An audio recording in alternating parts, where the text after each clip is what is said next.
The stance system is one of the most discussed additions to Bannerlord's combat. I'm going to go through it as follows. First, what stances are, second, what they do, then the theory behind them, their practical result, and finally my own suggestions on how they should change. Stances are based on your movement and have a visual cue with the feet. There are two stances, left and right, and they're changed by pressing A or D. Your stance only changes if you do not have an attack or block held. If you do, you must feint at the same time that you press A or D in order to switch stance. This is most clearly shown by weapons like the two-handed sword, which is a different animation for the stab attack on each stance, and the side which the weapon is being held also changes depending on your stance. While these visual indicators are weapon specific, which foot is dominant always changes depending on your stance. There are several theories about the exact effect which stances have. This summary by John01 describes them as follows.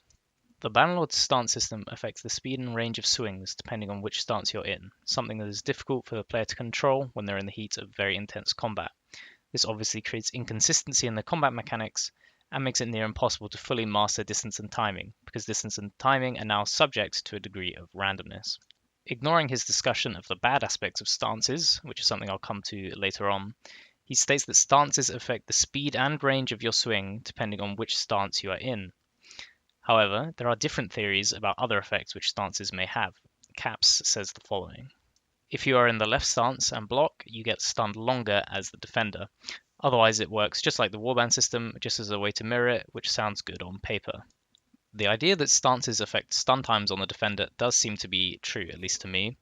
In the clip playing right now, you can see how I'm forced to repeatedly defend against attacks because my return swing would not be fast enough. In this case, it is also down to position and angling, as well as the default stun which two-handed weapons have, which is something that I'll talk about in a completely different video. But the extent and frequency of these stuns seems very unusual to me. Caps' theory about stances seems to be quite credible, at least based on my own personal experiences, and it's definitely possible that stances affect how much a defender is stunned. Wolfgeist also has a theory about power attacks and animation changes based on stances. I'm not going to read this one out because it's a little longer, but you're welcome to pause and read it or just read it as I talk. One of the primary problems with stances is that nobody knows exactly what they do. Of course, there are these different theories about weapon speeds, movement speeds, which is one that I'm playing a clip of now for you to see how I suddenly speed up quite dramatically.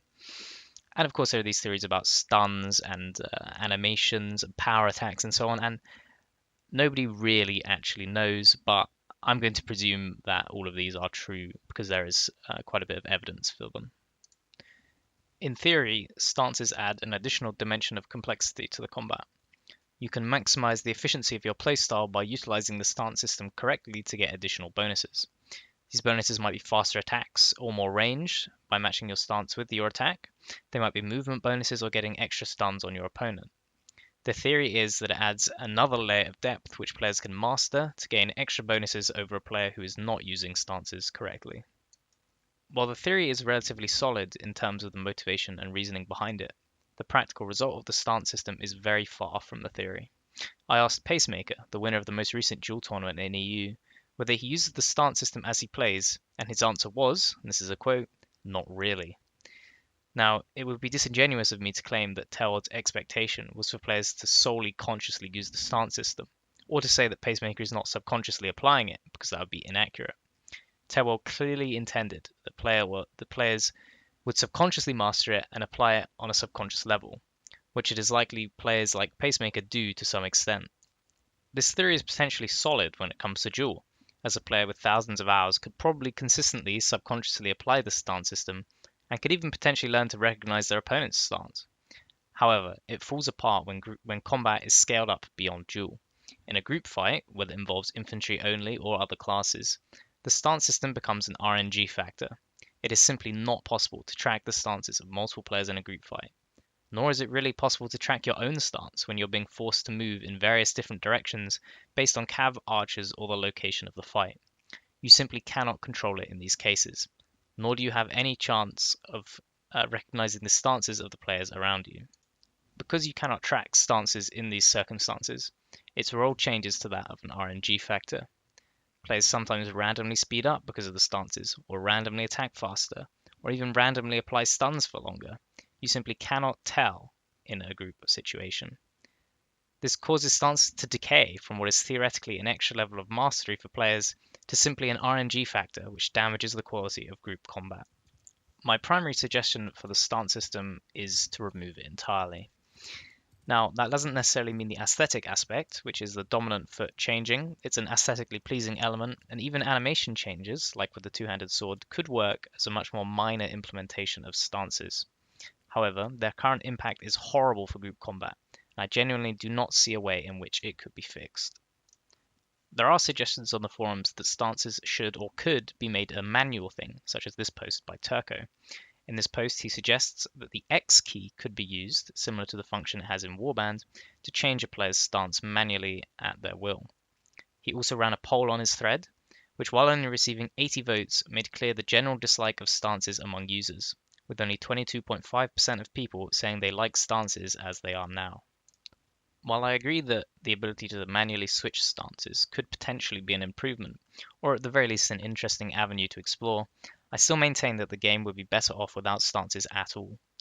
Being able to manually switch stances would give the player more control over their own stance in group combat, and it would let skilled players be able to switch stance even as they are forced to move in a suboptimal way by factors like cav or archers.